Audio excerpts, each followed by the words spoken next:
Kailan ba magiging tama ang isang mali? Siguro, magiging tama lang ang isang mali kapag pinili mo kung saan ka magiging masaya. Kahit maraming tutol sa pagmamahal na mali sa paningin ng iba. Lagi mong tatandaan, piliin mo yung mga bagay na lubos na nagpapasaya sa puso mo. Mga bagay na nakatadhana para sa'yo. Mga bagay na di mo inakalang ihahatid sa'yo ng tadhanang sadyang inilaan para sa'yo.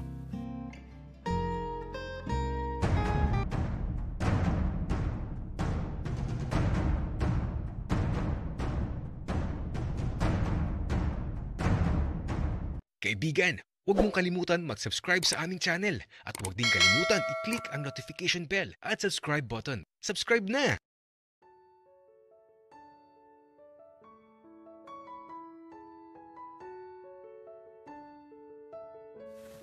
Nasaan na kaya si tatay? At si Miko? Kanina pa silang wala. Grabe. Akala ko naman sandali lang sila. Sana pala sumama na lang ako. Yung si tatay, totoo kayang maipapakilala siyang bago sa akin? Sana naman mabait.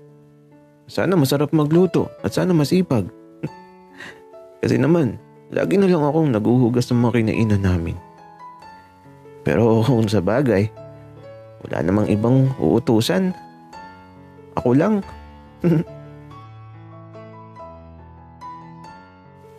Pati yung best friend kong si Miko. May napapansin talaga ako sa kanya. Ewan ko ba pero kapag tumitingin siya kay tatay, may ngiting tila ba di ko maipaliwanag na nagmumula sa mga labi ni Miko. Kapag kami ang magkasama, madaldal siya. Magulo. Pero kapag kasama namin si tatay, bumabait siya bigla at parang mahiyain kung kumilos. Naguguluhan tuloy ako sa bawat kinikilos ni Miko. Halatang halata kasi na ang bawat kilos niya nag-iiba kapag nakikita niya si tatay. Alo, baka crush niya ang tatay ko ah. Pero imposible naman yun. Bakit naman magkakakrush si Miko sa tatay ko? Straight yun. Ano ba itong iniisip ko sa best friend ko? Hindi naman siguro ganun si Miko. Baka masyado lang ako malisyoso kaya nakakaisip ako ng mga bagay na ganito. Pero, paano kung tama ang iniisip ko? Baka nga may crush si Miko sa tatay ko. Itatanong ko na lang siguro. Sana magsabi siya ng totoo. Kasi ayoko ng sinungaling. Magagalit talaga ako kapag nagsinungaling siya. Pero, asan na nga ba si tatay at si Miko? Kanina pa silang wala. Gutom na ako. Gusto ko na kasabay ko silang kumain. Ang lungkot naman kasi kung kakain ako mag-isa dito sa bahay. Nako, sadya yata talagang tinakasan ako. Ay nako, si tatay. Magtatampo talaga ako. Pero kung may pasalubong naman sila okay lang. Mag-enjoy lang sila sa date nila.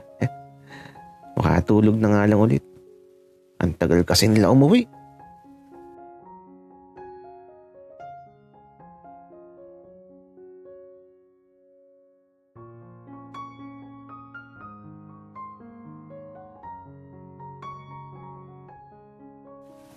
Itong si Miko. Okay na ulit siya ngayon. Nakangiti na ulit. Di ko talaga siya maunawaan. Parang may itinatago siyang bagay na ayaw ipaalam sa akin. Ayan na naman siya. Titingin tapos ngingiti. Parang nakakaloko. Di ko maunawaan yung mga tingin at ngiti niya. At eto, sa mga sandaling to, isasama ko si Miko kung saan nakahimlay ang asawa ko. Dapat sigurong ipakilala ko siya. Kasi isa siyang mabuting kaibigan ng anak ko si Andy. Kaya ito, patuloy lang ako sa pagmamaneho. At pagdating sa sementeryo, parang nagulat si Miko sa tinigilan ng sasakyan ko.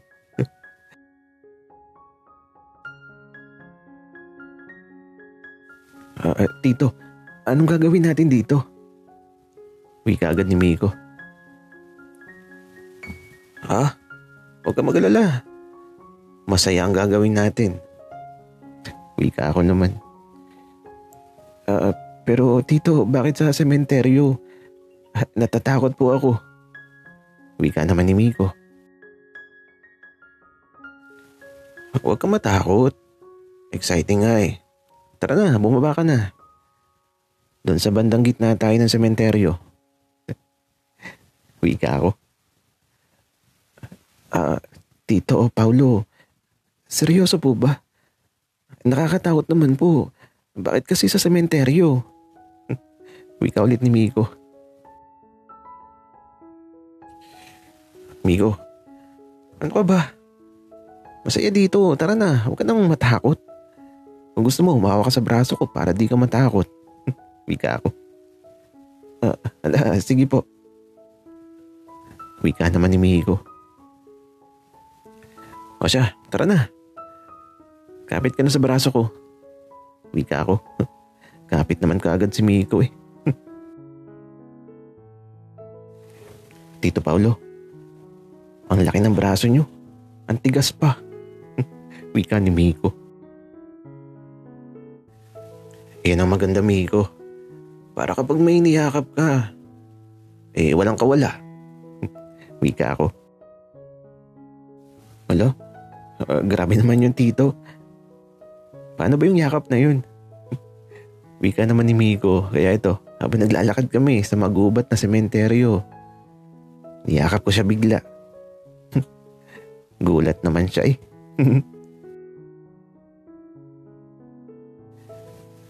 Ganito, Miko. Wika ko habang yakap ko si Miko. Tito Paulo, nakakagulat ka naman eh. Ang higpit po ng yakap nyo. Pero, ang sarap. Wika ni Miko. Teto, binitiwan ko na siya. Sarap ba? Kung gusto mo, Miko, doon ka na lang sa tabi ko matulog. Para naman may mayayakap ako. Ayaw na kasi magpayakap ni Andy sa akin. Malaki na daw siya. Wika ako. Tito, nakakahiya naman po. At saka, baka hanapin ako ni Andy. Pero sige po, pupunta na lang po ako sa silid nyo. Wika naman ni Miko. Miko, di kita pinipilit ha. Kung gusto mo lang naman. At saka pumasok ko na lang sa silid ko kung gusto mo. Wika ako. Sige po, tito. Pero bakit niyo po ako dinala dito sa sementeryo? Wika ni Miko. Ipapakilala kasi kita sa nanay ni Andy. Ayun na siya. Wika ako. Tito, di man lang ako nakapagdala ng bulaklak.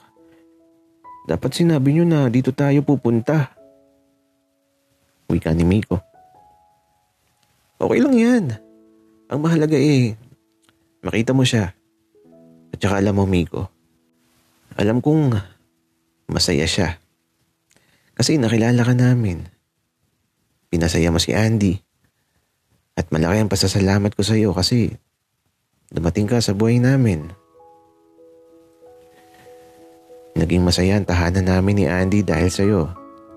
Sana nga, andun ka na lang palagi para laging masaya. Wika ako.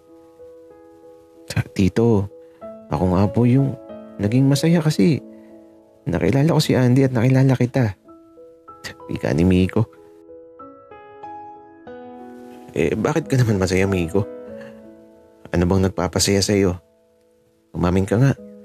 Kasi napapansin ko talaga na parang kasalanan ko yung pagiging moody mo palagi. Ano bang gusto mong sabihin? Wika ako. Wala po yun. At saka tito, tingnan niyo po may malaking paru-paro ang papalapit. Wika ni Miko. Tama si Miko. Isang malaking paru-paro ang papalapit at eto, dumapo siya sa balikat ko. Marahil, ang asawa ko ang paru-parong ito. Di ko tuloy napigilan ang pag-agos ng mga luha ko. At habang nakadapo sa balikat ko ang paru-paro, napatingin ako kay Miko.